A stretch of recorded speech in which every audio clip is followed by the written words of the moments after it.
I just want to now look forward a little bit to 2022, but also at the same time, I'll set the context a little bit around the Canadian Survey on Disability, just so people understand sort of the behind-the-scenes look at what goes into the survey and sort of the steps it takes to get us to the point where Gail and Stuart are able to do the tremendous analysis that they've been doing. So as many of you already do know, Stats Canada has been collecting disability data for more than 35 years now. The Canadian Survey on Disability is the most comprehensive data set for persons with disabilities in Canada, and it's conducted in partnership with ESDC, who are tremendous partners in funding the survey and also doing the analysis. The survey itself in 2022 will have a sample size of approximately 50,000. Sure. Okay, the survey in 2022 will have a sample size of approximately 50,000. It's an eligible population that comes from our census of Canadian adults aged 15 and over, living in private dwellings in one of the 10 provinces or territories. The 2021 census administers a set of questions to identify if a person has a limitation in their daily activities. From that set of questions, that's where the sample is drawn for the Canadian Survey on Disability. The survey itself is collected in an internet online collection platform as well as a telephone interview type of format. And in 2022, we'll be adding new content specifically around accessibility to react to the passage of the Accessible Canada Act in July. Just to highlight some of the milestone timelines for the survey, right now we're doing some outreach and consultations with partners and participating in events like we are today. So it's a great opportunity to reach out and identify some of the current and emerging data priorities and things that are really of need to the community and disability organizations.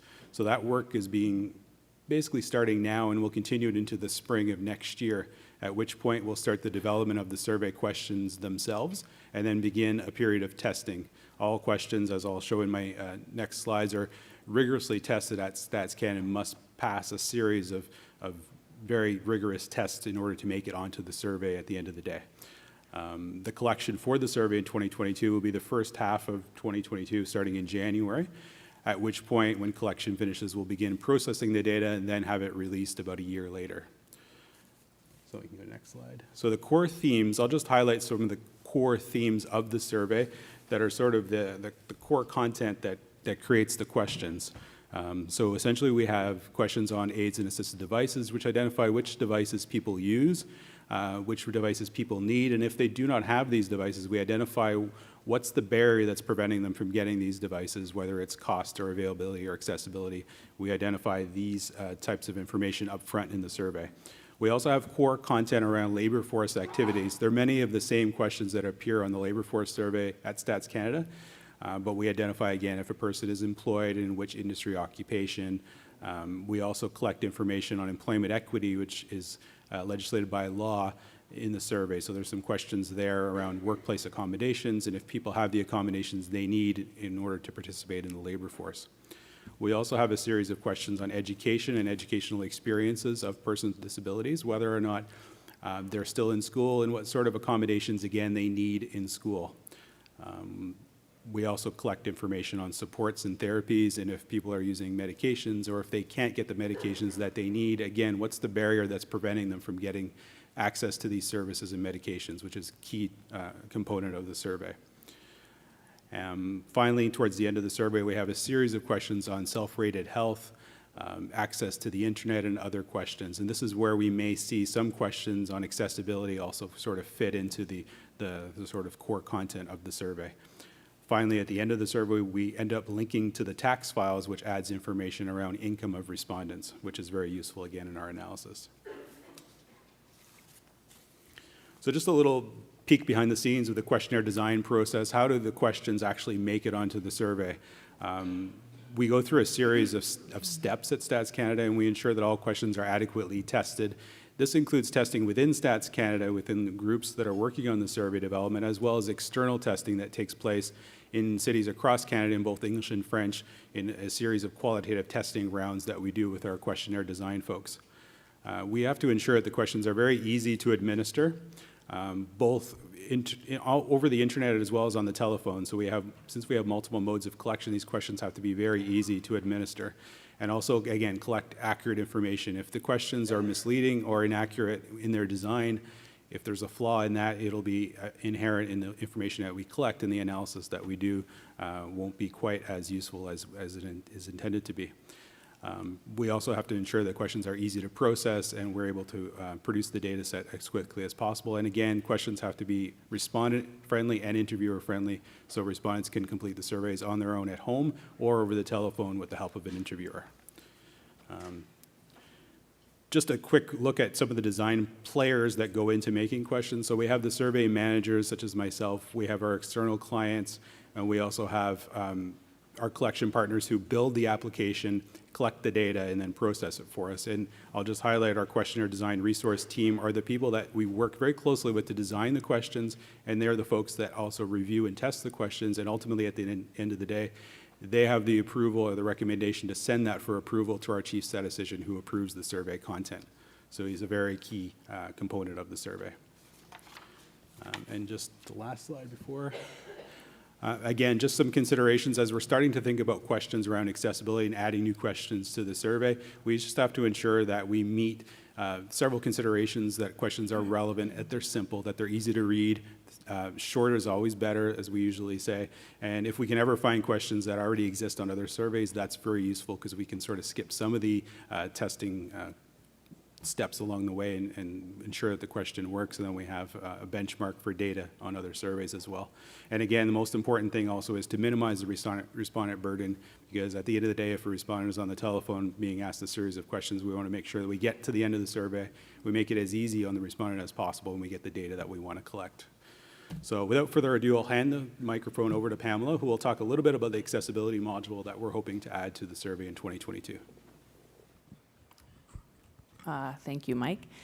My name is Pam Lahey, and I am a research advisor with Employment and Social Development Canada.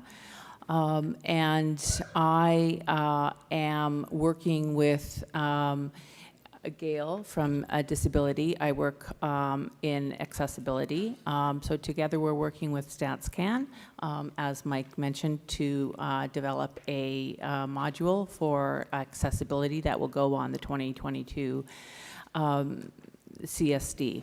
And I want to share with you that even though this accessibility module is new to StatsCan, it's actually a fairly new concept in terms of a survey that will identify accessibility needs or the people that are experiencing accessibility barriers. I'm bringing the design of accessibility. I'm looking at that from multiple perspectives. So from the perspective of a researcher, an academic, a professional, and a person with lived experience. And all of that was not on my slides, so I will skip the first part. But I want to actually spend most of the time on methodological approach. So if we could go to that slide. I did an environmental scan across multiple jurisdictions, and what does exist is a lot of instruments. Oh, only 2 minutes left, really? Okay. That will look at adapting for this module.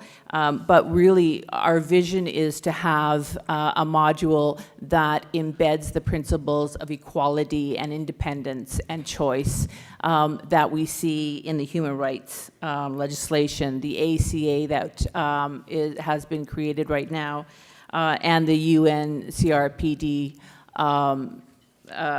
vision of equality for people with disabilities. So that means looking at it from a relative perspective and not just checking off a box, but it needs to look at the person, environment, fit, and the experience that people with disabilities have in any place or space has to be on par with that of people who do not have disabilities. And in that respect, then we will have reached as full inclusion and met our vision for an accessible Canada.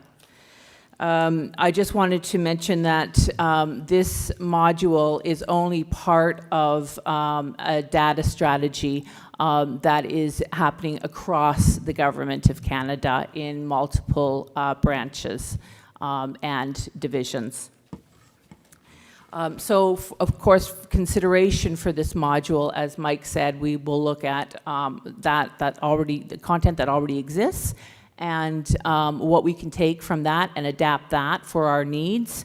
And then, of course, we're looking at the impact on other survey content, and is it comparable? Because we need to ensure comparability across surveys and across years. And of course, as Mike already indicated, it must pass rigorous qualitative testing. I have 2 questions that I want to pose to the room right now, and I'm here all day, so please come and hunt me down if you have anything that you want to add, because this is, I'm here to consult with the room and get feedback from external stakeholders. So my 2 questions, I just got the red hand. So my 2 questions is, what are the strengths and weaknesses of using the relative approach of accessibility? And what else should we consider in our question design? And those are the 2 questions I'm hoping that you can reflect on during the day, and I'm happy to take that feedback back when we go sit at the table for our question design, which will be the next stage of this module development. Thank you. Okay, great.